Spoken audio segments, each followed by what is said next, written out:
Hello friends, మనకు దివ్యాంగులు లేదా వికలాంగులకు సంబంధించిన ఫ్రీ రైల్వే ఐడెంటిటీ కార్డు గురించి ఈ వీడియోలో మనం తెలుసుకుంటాము. రైల్వే కార్డు ద్వారా మీకు ఫ్రీగా రాయితీలు అనేది లభిస్తాయి. సో ఈ Indian railways divyang identity card అనేది ఈ విధంగా మనకు ఉంటుంది. దీన్ని మనం ఎలా చేసుకోవాలి అనేది స్టెప్ బై స్టెప్ ప్రాసెస్ ఈ యొక్క వీడియోలో నేను క్లియర్ గా ఎక్స్ప్లెయిన్ చేయడం జరుగుతుంది. లాస్ట్ వరకు వీడియోని తప్పకుండా చూడండి. ముందుగా మీరు గూగుల్ క్రోమ్ గానీ ఏదైనా వెబ్ బ్రౌజర్ మీ యొక్క ల్యాప్టాప్ లో గానీ డెస్క్టాప్ లో గానీ మొబైల్లో గానీ ఓపెన్ చేసి దివ్యాంగజన్ కార్డ్ అని ఈ విధంగా టైప్ చేయండి. టైప్ చేసిన తర్వాత మీకు ఇండియన్ రైల్వేస్ ఇది ఉంది కదా, ఫస్ట్ వెబ్సైట్ ఏదైతే ఉందో ఆ యొక్క వెబ్సైట్ ని మీరు క్లిక్ చేయండి. ఈ విధంగా దివ్యాంగజన్ కార్డ్ అప్లికేషన్ అనే స్క్రీన్ వస్తుంది. సో ఈ స్క్రీన్ లో మీరు చూస్తే register mobile number get OTP అని ఉంది. కానీ ఒకవేళ మీరు కొత్త యూజర్ అయితే ఫస్ట్ మీరు మీ యొక్క యూజర్ ఐడి అనేది క్రియేట్ చేసుకోవాలా friends. So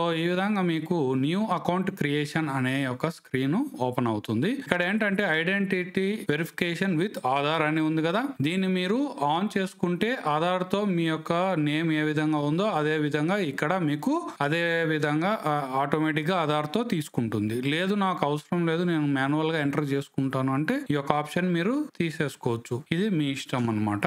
name as per Aadhaar ఏముంది అనేది ఇక్కడ టైప్ చేయాలి. ఆధార్ నెంబర్ టైప్ చేసిన తర్వాత గెట్ ఓటీపీ అని మీరు ఇక్కడ క్లిక్ చేస్తే మీ యొక్క ఓటీపీ నెంబర్ అనేది మీరు ఏదైతే మొబైల్ నంబరు ఇస్తారో ఆ యొక్క మొబైల్ కి వస్తుంది. సో ఇక్కడ మొబైల్ నంబరు మళ్ళీ మీరు టైప్ చేయాలి. సో మీ ఆధార్ నెంబర్ ఏ మొబైల్ కి అటాచ్ అయి ఉందో అదే మొబైల్ నంబరు ఇక్కడ కూడా మీరు ఈ రిజిస్ట్రేషన్ కి యూజ్ చేసుకుంటే చాలా మంచిది అనమాట. సో ఎప్పుడైతే మీ మొబైల్ నెంబర్ ఇస్తారో రెండో ఓటీపీ ప్లస్ ఒకటి ఆధార్ నెంబరు వెరిఫై చేసుకోవడానికి, ఇంకొకటి మీ యొక్క మొబైల్ నంబరు వెరిఫై చేసుకోవడానికి ఆ రెండు ఓటీపీలను మీరు ఎంటర్ చేసిన తర్వాత నెక్స్ట్ ఇక్కడ మీ యొక్క ఈమెయిల్ ఐడి అని అడుగుతుంది. ఈమెయిల్ ఐడి అనేది కూడా చాలా ఇంపార్టెంట్. ఒకవేళ మీ యొక్క మొబైల్ నంబరు మార్చుకున్నా కూడా ఫ్యూచర్ లో ఇది ఈమెయిల్ ఐడికి అనేది మీకు తప్పకుండా వస్తుంటది అనమాట. తర్వాత నెక్స్ట్ స్క్రీన్ లో మనము డిసేబిలిటీ టైప్ అంటే ఏంటో చూద్దాం. సో ఇక్కడ మీరు చూసుకుంటే డిసేబిలిటీ అనేది hearing and speech impairment totally both applications together and. So ఈ విధంగా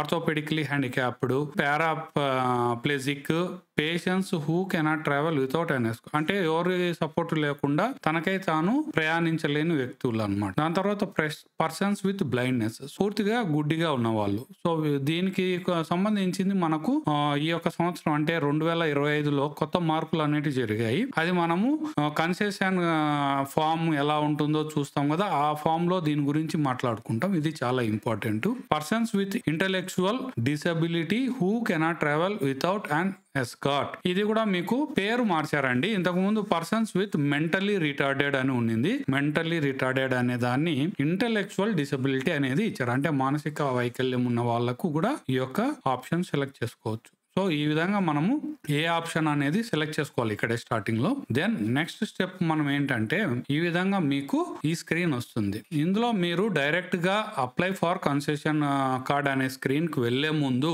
ఇక్కడ మీకు రెండు ఆప్షన్స్ ఉన్నాయి. Concessional form for blind, concessional form for other disability. ఈ విధంగా మీకు రెండు ఫార్మ్స్ అనేవి ఇక్కడ నుంచే మీరు డౌన్లోడ్ చేసుకోవచ్చు. లేదా మీరు ఆల్రెడీ నెట్ లోంచి డౌన్లోడ్ చేసుకుంటే ఈ ఫార్మ్ గానీ ఈ ఫార్మ్ గానీ అంటే మీ యొక్క ఇక్కడ మీరు చూసుకుంటే మీరు కంప్లీట్ గా బ్లైండ్ అయిన వాళ్ళు ఈ యొక్క ఫామ్ మాత్రమే ఉపయోగించాలి. బ్లైండ్ కాని వాళ్ళు ఎవరైనా సరే ఈ యొక్క ఫామ్ ని ఉపయోగించుకోవాలి. సో ఈ యొక్క ఫామ్ అనేది ఎట్లా ఉంటుంది, అది ఎట్లా ఫిల్అప్ చేసుకోవాలా, దాన్ని మళ్ళీ మెడికల్ ఆఫీసర్ తో ఏ విధంగా సబ్మిట్ చేసుకుని రావాలనేది పెద్ద ప్రాసెస్ ఉంటుంది. దాన్ని మనం సింపుల్ గా నెక్స్ట్ స్టెప్ లో చూద్దాం ఎలా ఉంటుంది. సో ఫామ్ అనేది రెండు విధాలుగా ఉంటాయండి. ఇది బ్లైండ్ ఫామ్. దీన్ని మీరు చూసుకుంటే బ్లైండ్నెస్ ఎవరైతే ఉందో వాళ్ళకు మాత్రమే ఈ యొక్క ఫామ్. ఇంతకు ముందు చెప్పుకున్నాం కదా, బ్లైండ్ ఉంటే ఈ ఫామ్ కంపల్సరీగా యూజ్ చేయాలి, ఈ ఫామ్ మీకు పనికిరాదు. స్టార్టింగ్ లో చెప్పుకున్నాం కదా బ్లైండ్నెస్ ఏంటి. ఈ 2025 సంవత్సరంలో ఏం జరిగింది అంటే 3/60 visual activity less than 3/60 or less than 10/200 by Snellen's card chart in better I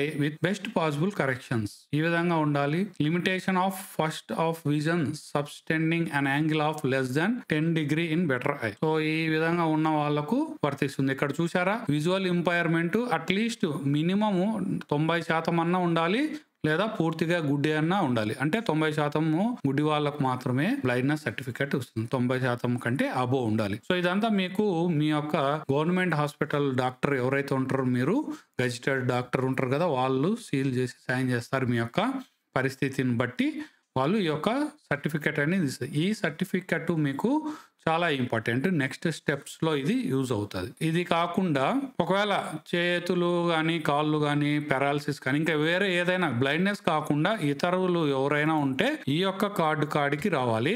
ఇదేంటంటే ఈ యొక్క form concession form 3 categories of persons with ఇప్పుడు ఇది మార్చారు. ఏ విధంగా ఎస్కార్ట్ ఆర్ పర్సన్స్ విత్ ఇక్కడ మెంటలీ రిటార్డెడ్ అని ప్రీవియస్ దాంట్లో ఉన్నింది అనమాట. అంటే పూర్వము మనకు మెంటలీ రిటార్డెడ్ అనేది ఉండే దాని ప్లేస్ లో ఇంటలెక్చువల్ డిసబిలిటీ అనే పదం యాడ్ చేశారు ఇక్కడ. అందుకని ఈ యొక్క కొత్త ఫామ్ ఏదైతే ఈ యొక్క వర్డింగ్స్ అనేది ఉందో, ఈ పదం అనేది ఉందో, ఖచ్చితంగా ఈ యొక్క అనెక్షర్ ఫామ్ తీసుకొని మీరు డాక్టర్ దగ్గరకు వెళ్ళి సర్టిఫై చేయించుకొని ఈ కార్డు ఈ ఫామ్ మాత్రమే మీరు అప్లోడ్ చేయాలి. పాత ఫామ్ లో మీరు చేపించుకుంటే అది చెల్లదు. సో ఈ రెండు అనేది కొంచెం జాగ్రత్తగా మీరు చూసుకోవాలి. ఓకేనా? సో మనం అప్లికేషన్ ఫిల్అప్ చేసే ముందు మనకు ఏమేమి డాక్యుమెంట్స్ కావాలనేది ముందు తెలుసుకుంటాము. ఇంతకుముందు మాట్లాడుకున్నట్టు కన్సెషన్ సర్టిఫికేట్ ఏదైతే మీరు మెడికల్ ఆఫీసర్ తో తెచ్చుకుంటారో, బ్లైండ్నెస్ ఉండే వాళ్ళు బ్లైండ్నెస్ లేని వాళ్ళు ఇంకో సర్టిఫికేట్ మాట్లాడుకున్నాం కదా, ఆ 2 సర్టిఫికేట్ లో ఏదైతే మీకు సంబంధించిందో ఆ యొక్క సర్టిఫికేట్ ని పక్కన పెట్టుకోవాలా. దాంతో పాటు ఇంకా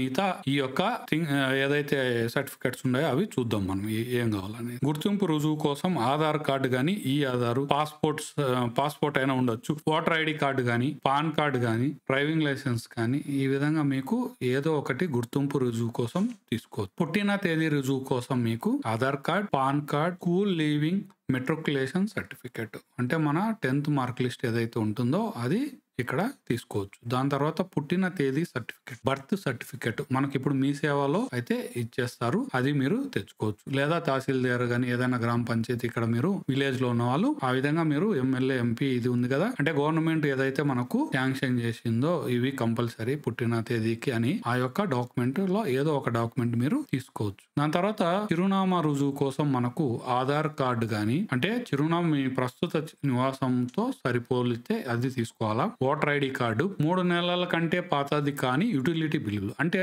కరెంటు బిల్లు గానీ, గ్యాస్ బిల్లు గానీ, నీటి బిల్లు గానీ మీరు తీసుకోవచ్చు.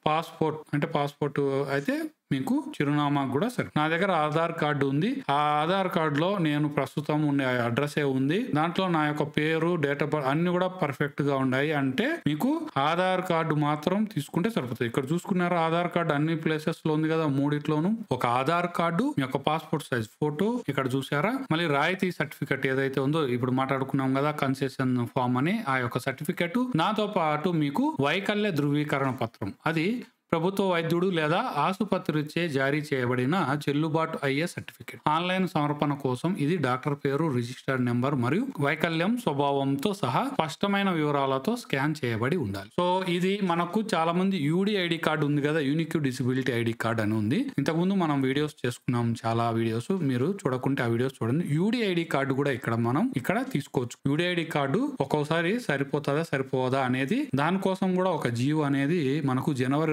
2025లో చేశారు. అది మీరు వెబ్సైట్ లో చూస్తే ఇండియన్ రైల్వేస్ నుంచి ఇచ్చారు. దాంట్లో ఏమంటున్నారంటే 90% కంటే ఎక్కువ ఉన్న వాళ్ళు, 90% నుంచి 100% ఉండే బ్లైండ్నెస్ వాళ్ళు యూడిఐడి సర్టిఫికేట్ ఉంటే వాళ్ళు కూడా ఆ యొక్క సర్టిఫికేట్ పెట్టుకోవచ్చు. మిగతా వాళ్ళకు అది ఇప్పటి వరకు అయితే ఇంకా ఏమి దాని గురించి క్లారిటీ లేదు. కాబట్టి ఇక్కడ మీరు డిజబిలిటీ సర్టిఫికేట్ గానీ, మనకు సదరం సర్టిఫికేట్ ఏదైతే ఇస్తున్నారో స్టేట్ గవర్నమెంట్ ఆంధ్రప్రదేశ్ లో గానీ తెలంగాణలో, ఆ యొక్క అంగవైకల్యం సర్టిఫికేట్, అలాగే ఈ యొక్క కన్సెషన్ సర్టిఫికేట్ ఏదైతే రైల్వే వాళ్ళు ఇస్తున్నారో అది. సో ఇది కొంచెము జాగ్రత్తగా మీరు ఈ ఒక్కటి అన్ని తీసుకోవాలి. ఇవి అన్ని రెడీ చేసుకున్న తర్వాత నెక్స్ట్ మనం ఫామ్ ఫిల్అప్ చేద్దాం. ఓకేనా? సో ఇప్పుడు మనము ఫామ్ ఫిల్అప్ చేసేది దానికి మనం చూద్దాం. సో ఇక్కడ ఏంటంటే ఒకసారి మీరు ఎప్పుడైతే రిజిస్టర్ చేసుకొని మీరు లాగిన్ అవుతారో, ఫస్ట్ మీ డాష్ బోర్డ్ లో మీ యొక్క పేరు, మీ యొక్క జెండర్ ఏదైతే ఉందో అది మేలా ఫీమేలా, సో ఇవన్నీ మీకు డీటెయిల్స్ ఆటోమేటిక్ గా జనరేట్ అవుతుంది. ఇది నేను శాంపుల్ గా తీసుకున్నా, ఎందుకంటే పర్సనల్ డీటెయిల్స్ చూపించడానికి ఉండదు కాబట్టి ఒక ఎగ్జాక్ట్ గా ఎక్కడ ఉందో మీరు అదే విధంగా మీ యొక్క లైవ్ లో కూడా ఈ విధంగానే ఉంటది. దీంట్లో ఏంటంటే ఫస్ట్ మీరు డేట్ ఆఫ్ బర్త్ అనేది ఫిల్అప్ చేయాలా. మీరు ఏదైతే ప్రూఫ్ ఇస్తున్నారో దాన్ని చూసుకొని జాగ్రత్తగా ఫిల్అప్ చేయండి. అలాగే ఫాదర్ నేమ్, తర్వాత ఇక్కడ వచ్చేసి డిసబిలిటీ టైప్ అని ఉంది కదా, ఇక్కడ ఏం చేయాలంటే మీరు పర్మనెంటా టెంపరీనా, అంటే మీకున్న అంగవైకల్యం శాశ్వతమైనదా లేక టెంపరీనా అనేది ఇక్కడ సెలెక్ట్ చేసుకోండి. తర్వాత address, pin code, city, district, state ఇవన్నీ కూడా మీకు మీరు ఇచ్చే అడ్రస్ ప్రూఫ్ గానీ, ఐడి ప్రూఫ్ గానీ, డేట్ ఆఫ్ బర్త్ సర్టిఫికేట్ ఏదైతే ఉందో దాని ప్రకారం ఎలా ఉందో అలాగే ఇక్కడ ఎంటర్ చేయండి. తర్వాత అప్లోడ్ ఫైల్స్ అంటున్నాడు. సో మనం ఇంతకుముందు మాట్లాడుకున్నాం కదా ఏమేం డాక్యుమెంట్స్ కావాలో అని. సో అవన్నీ మీరు పక్కన పెట్టుకున్న తర్వాత వాటిని అన్నిటిని ముందుగా ఈ స్క్రీన్ కి రాకముందే ఏం చేయాలి, 5 KB నుంచి 600 KB అంటే మినిమం 500 నుంచి 600 లోపు మాక్సిమం ఉండేటట్టు మీరు చూసుకోవాలి. సో 1 MB కూడా తీసుకోదన్నమాట. ఆ విధంగా మీరు చిన్నగా వాటిని JPG ఫార్మాట్ లో మీరు కన్వర్ట్ చేసుకోవచ్చు. ఆన్లైన్ లో దొరుకుతాయి టూల్స్. ఆన్లైన్ లో మీరు ఏంటంటే ఇట్లా MB to KB అనేది ఉంటుంది. ఆ యొక్క వెబ్సైట్స్ ఓపెన్ చేసుకుని వాటిలో మీరు సర్టిఫికెట్స్ ఏవైతే ఉన్నాయో ఇవి 5 ఉంటే 5 లేదా ఆధార్ కార్డు ఒకటే ఉంటే అదొకటే మీరు అప్లోడ్ చేసుకొని దాన్ని మళ్ళీ సైజ్ తగ్గించుకొని ఇక్కడ వచ్చి అప్లోడ్ చేయండి. దాంతో పాటు మీ యొక్క కన్సెషన్ సర్టిఫికెట్, సదరం అయితే సదరం సర్టిఫికెట్, డిసబిలిటీ అయితే డిసబిలిటీ సర్టిఫికెట్, యూడైడి సర్టిఫికెట్ ఏదైతే ఉంటుందో మీకు అది. సో ఆ 3 మీరు ఈ యొక్క సైజ్ లో తీసుకొని ఇక్కడ అప్లోడ్ చేసుకోవాలి. సో ఫోటోగ్రాఫ్ అంటున్నాడు కదా, ఫోటోగ్రాఫ్ అనేది మీ యొక్క ఫోటో అప్లోడ్ చేయండి. తర్వాత ఇక్కడ మనం ఇంతకు ముందే మాట్లాడుకున్నాం కదా ఆధార్ కార్డు మీకు ఏదైతే ఇస్తున్నారో అది. నేనైతే ఆధార్ కార్డు ఒకవేళ ఇవ్వాలనుకుంటే ఆధార్ కార్డుని ఇక్కడ ఇస్తాను, ఇక్కడ 3 చోట్ల ఆధార్ కార్డు అనేది అప్లోడ్ చేసేస్తాం అనమాట. సో ఈ 3టికి ఒకటి లేదు, అడ్రస్ కి మాత్రం ఆధార్ ప్రూఫ్ ఇచ్చేసి మీరు పాన్ కార్డ్ అనేది మీ date of birth, photo identity కోసం ఇచ్చారనుకోండి, అది మీరు ఇక్కడ సబ్మిట్ చేయాలి. సో ఎట్లయితే అట్లా. నెక్స్ట్ వచ్చేసి details of concession certificate issued from government hospital అంటున్నాడు. సో ఈ విధంగా మీరు ఏదైతే సర్టిఫికేట్ తెచ్చుకున్నారు కదా కన్సెషన్ సర్టిఫికేట్ గవర్నమెంట్ హాస్పిటల్ నుంచి, దాని యొక్క డీటెయిల్స్ ఇక్కడ ఎంటర్ చేయమంటున్నారు. Railway concession certificate issue date, issue అయిన దాని డీటెయిల్స్ అన్ని ఇక్కడ వస్తాయి. మీరు దాన్ని చూసుకొని ఇక్కడ ఎంటర్ చేసేసేయండి. సో డాక్టర్ నేము, సో రిజిస్ట్రేషన్ నెంబర్ అంట.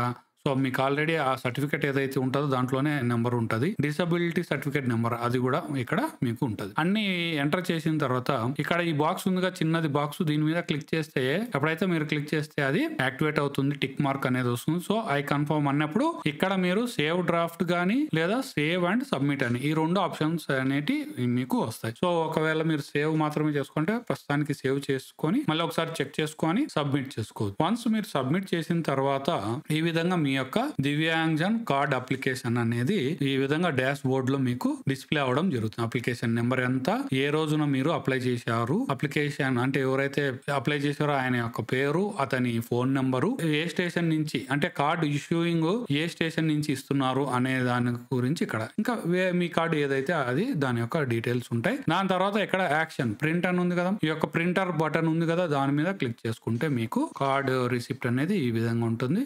అక్కడ ప్రింట్ చేసుకోవచ్చు. సో ఇది ప్రింట్ రిసిప్ట్. దీన్ని ప్రింట్ అనేది ఉంది కదా, ఇక్కడ ప్రింట్ అని నొక్కితే మీకు నెక్స్ట్ ఈ విధమైన ఐడి కార్డ్ అనేది వస్తుంది. సో ఇది మనం శాంపుల్ ఐడి కార్డు తీసుకున్నాం. సో ఈ విధంగా మీకు ఇండియన్ రైల్వేస్ దివ్యాంగజన్ ఐడి కార్డ్ అనేది వస్తుంది ఫ్రెండ్స్. ఇది వీడియో. మీకు ఈ వీడియో కన్నా నచ్చినట్టయితే మీ యొక్క ఫ్రెండ్స్ కి, ఫ్యామిలీస్ కి, తర్వాత ఇంకా ఎవరైతే మీ చుట్టుపక్కల ఉన్నారో దివ్యాంగులు గాని వికలాంగులు ఎవరైతే ఉంటారో వాళ్ళందరికీ ఈ వీడియోని షేర్ చేయండి. చాలా బాగా ఉపయోగం అవుతుంది. ఒకవేళ నేను ఏదైనా మిస్ అయ్యి ఉంటే ఈ వీడియోలో కింద కమెంట్స్ లో చెప్పండి, దాని గురించి మనం కమెంట్స్ లో డిస్కస్ చేద్దాము. సో ఇది friends video. Thank you so much. Next వీడియోలో మనం కలుద్దాం.